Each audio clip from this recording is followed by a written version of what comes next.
Hello everybody, this is Yoko's Anime Reactions, and as of this recording, I have only 5 episodes left of High School DxD. I wasn't able to get much done today because I ended up sleeping in, so if I hadn't slept in, I would have gotten High School DxD done and probably gotten some other stuff done, so yeah. But I'm off tomorrow as well, and I have to close on Friday. It's an early close, but I do have to close, so yeah, we'll have some time to record. Actually, let me check something real quick. Stupid thing, go away. Let me check my schedule for the next week.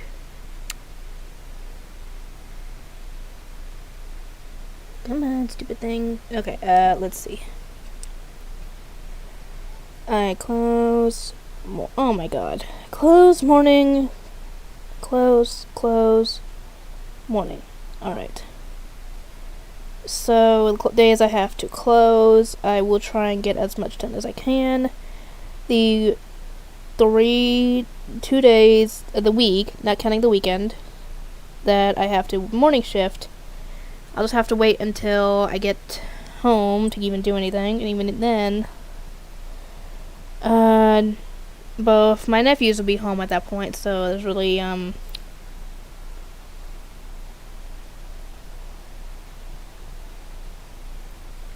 it'll have to wait until they go outside to play. Whether they get to go outside and play is still up in the air because they didn't get to do so today or yesterday. So,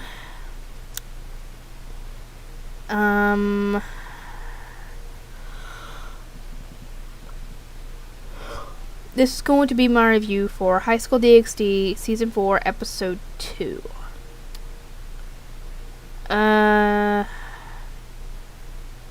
This episode is them going to Kyoto and then arriving and going to a few of the places, and looking around, obviously. And while, they're on the train, Zenobia makes a little flirtatious moment with Issei in the bathroom.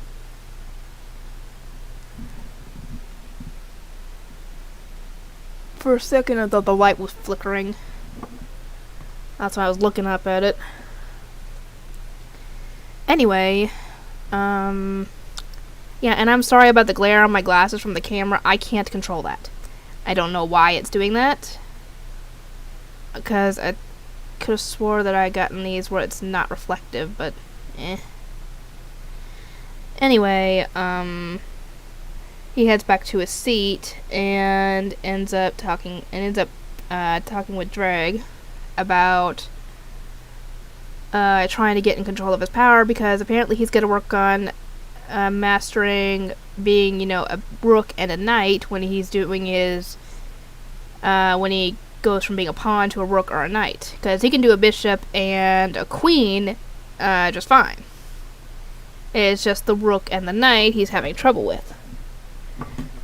But apparently he can go into his sacred gear and see all the other people that have had the Red Dragon Emperor's power in the past, and one of them was actually a little kid who sadly could not handle his own power and thus was consumed by it. And Issei actually ends up meeting at least one of the former Red Dragon Emperor holders, which was the strongest of the females, and she's pretty cute. I like the way her character looks. And no, she doesn't have gigantic breasts, that's for sure, but Issei does notice them, obviously. I'd say they're about, I guess, Zenobia's size, because they're not small, though they're not gigantic. So they're kind of in the middle. Anyway, she tells him that she has a box for him that will unlock, that has his potential inside. He goes to unlock it, and something pops out, and it just disappears. So, yeah, he's looking for it, and I was like, didn't it just go inside him? No, apparently it did not. It just actually disappeared. And we'll actually hear about that later. And then, Kiba goes and sits with him for a bit, and they just chit-chat.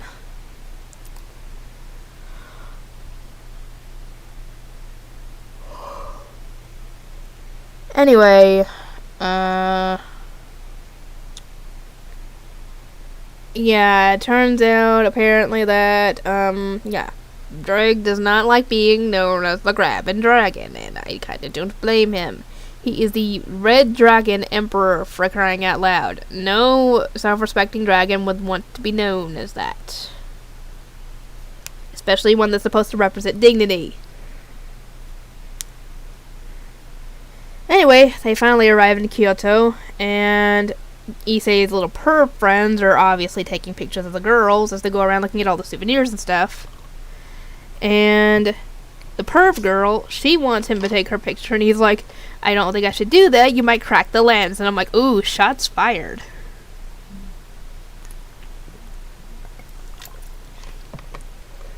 Anyway,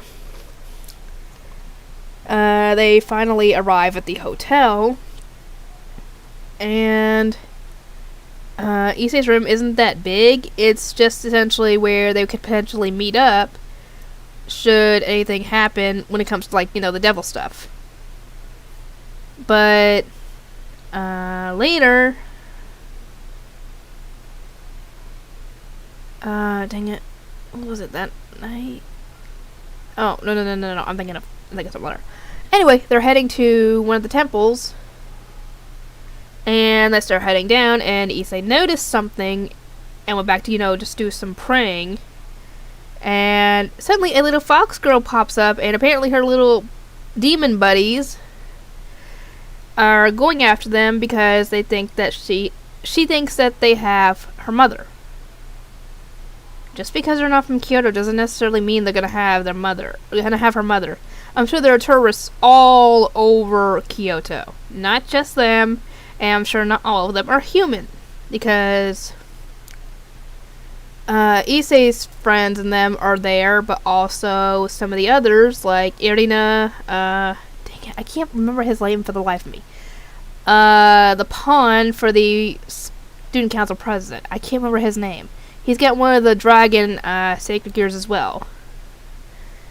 He's there with, the Devil Queen, student council president's sister, and probably quite a few others, but thankfully the others come to his rescue, and the demon retreat for now. Later on that night, after this whole incident, Issei's trying to sneak up to get a glimpse of, all the girls. And dang it, what this her name was.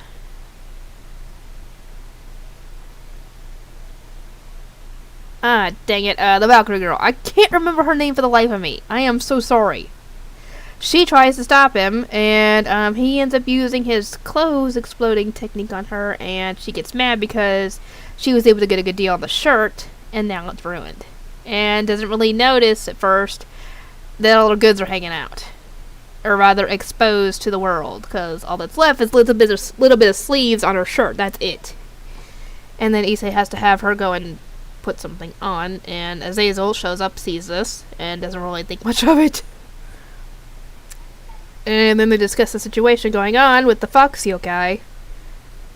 And later on, when they're out walking, they get ambushed.